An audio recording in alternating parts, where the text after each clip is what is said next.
Bem, amigos, bom dia, como estão vocês, tudo bem? Eu sou o Roque Paulo Santos, analista aqui do Entrando em Ação, e esse é mais um call de abertura. Você já sabe aqui, nós começamos todos os dias com as principais informações de mercado para que você tenha aí um excelente dia de negócios. Hoje, segunda-feira, dia 18 de setembro, início de uma semana importantíssima. Essa semana é semana de super quarta, mas antes da gente começar a entrar no assunto, como sempre, aquele tempo para que você deixe o seu like, né? Então, se você ainda não deixou o like logo na abertura, já deixa o seu like agora. O like é a maneira que a plataforma do YouTube entende que esse conteúdo é relevante e vai recomendar para um número maior de pessoas. Não esqueça também de deixar seu comentário ali na área apropriada para isso, elogio, pergunta, dúvida, enfim, fica à vontade.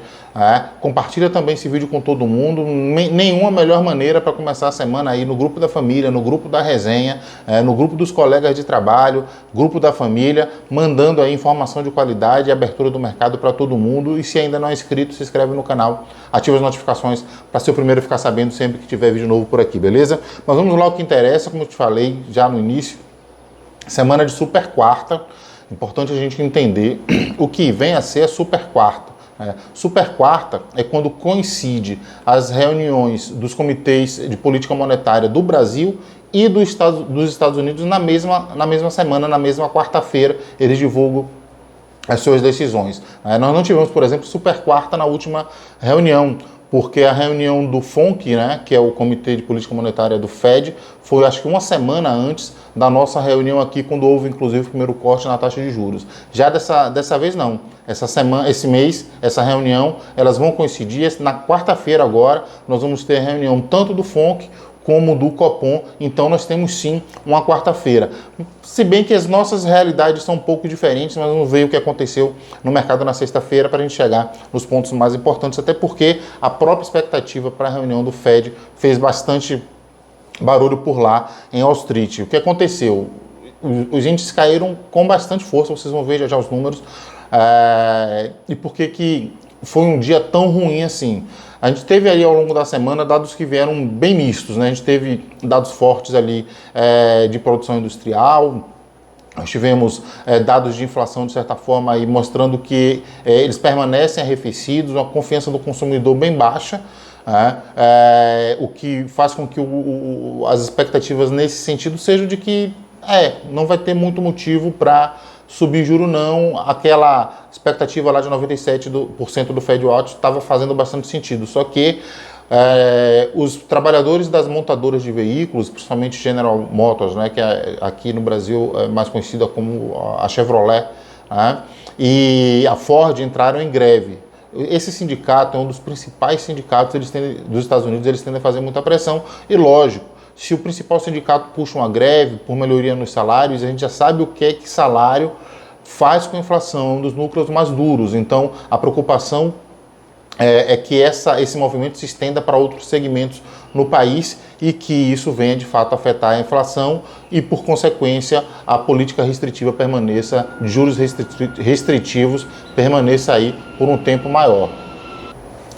Além disso, nós tivemos dados vindos, uma declaração de uma empresa tailandesa, TSMC, produtora de chips, preocupada com a demanda, ou seja, ela preocupada com a demanda que era esperada muito maior, e a gente viu aí a euforia nas últimas semanas em relação à indústria dos chips, e ela declarou, essa empresa tailandesa, de que a demanda não vai ser tão grande quanto se imaginava. E isso fez com que as empresas de tecnologia tivessem ali uma sexta-feira de terra arrasada, caindo bastante mesmo, caiu pesado. E isso fez com que os índices nos Estados Unidos, essa baixa confiança, essa expectativa de que, esse temor de que a expectativa não se confirmasse de manutenção da taxa de juros, tudo isso junto fez com que os índices caíssem bastante. Dow Jones fechou em queda de 0,83%, o S&P fechou em queda de 1,2%, e o Nasdaq fechou em queda de incríveis 1,56%. A gente está acostumado aqui com a volatilidade de um índice fechar, o nosso índice aqui, o Ibovespa, fechar com 2, com 2,5%, lá fechar uma queda de 1,56% é uma queda bastante significativa. Já aqui no Brasil, apesar de dados terem sido divulgados lá na China, também de produção industrial crescente, né, o que começa a mostrar aí que um eventual cenário de recessão por lá vai se afastando e que a economia começa a dar os seus primeiros sinais de recuperação. Isso não foi suficiente para fazer preço por aqui, até porque nós vimos aí de 4 dias de alta seguida. O investidor brasileiro preferiu se pegar numa movimentação de Wall Street e realizou seus lucros por aqui. Mesmo assim, a nossa bolsa ainda fechou aqui com a semana com alta de 2,99%, praticamente 3% numa semana, coisa que a gente também já não via há bastante tempo. Hoje nós vamos ter o Boletim Focus, é um boletim importante. Por que nós vamos ter esse boletim? É um boletim importante. Primeiro que, lógico, é o último boletim antes da decisão do Fed, mas nós tivemos dados de inflação na semana passada e vamos observar então se houve algumas mudanças aí nas expectativas de mercado. Lembrando que o boletim sai por volta das 8h30 da manhã. Eu já vou ter gravado aqui, vocês já vão ter visto. Eu vou publicar lá no Instagram o cardzinho do Banco Central e se tiver alguma mudança importante amanhã, a gente comenta por aqui, tá certo? Na sexta-feira, o Ibovespa fechou em queda, né, de 0,53%, fechando a 118.758 pontos, sendo as maiores altas Azul, que subiu 3,35%, e São Martinho, que subiu 2,99%. Na ponta oposta, olha que dupla.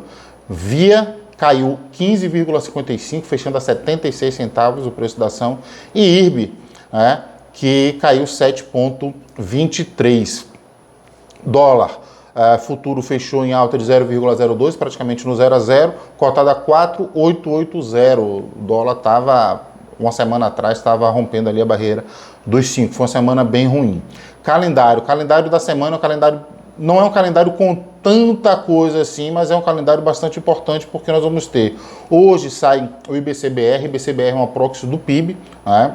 É quase uma prévia do PIB. Nós vamos ter inflação na zona do euro, vamos ter também inflação na Grã-Bretanha, vamos ter a nossa super quarta, né, com declarações do Copom e do FONC sobre aí movimentações nas suas taxas de juros e a declaração, a divulgação das novas taxas, expectativa de corte de 50 pontos por aqui e manutenção da taxa por lá.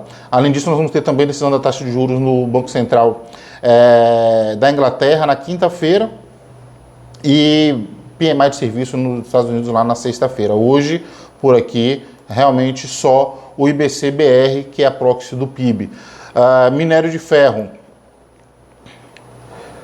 vamos lá, fechou em alta de 1,63, petróleo Brent subindo 0,43, moedas, peso mexicano subindo 0,02, arrasto africano caindo 0,24, rublo russo subindo 0,38, lira turca caindo 0,37, dólar australiano subindo 0,04, dólar neozelandês subindo 0,06, DXY caindo 0,1%.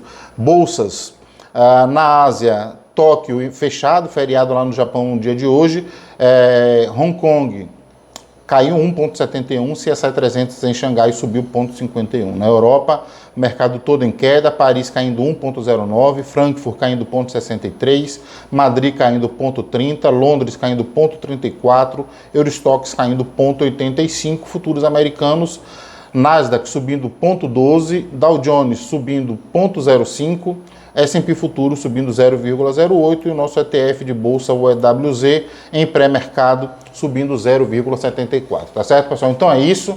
Atenção aí que é de fato uma semana bastante importante para a gente acompanhar, principalmente taxas de juros lá fora. Aqui a gente tem praticamente precificado de que o nosso Copom vai dar 50 pontos base de corte, vai manter o pace pelo menos por enquanto, mesmo contra a vontade dos emocionados, tá certo? Então é isso, desejo a todos uma ótima semana, uma excelente segunda-feira, um abraço a todos e como eu digo sempre, é hora de entrar em ação.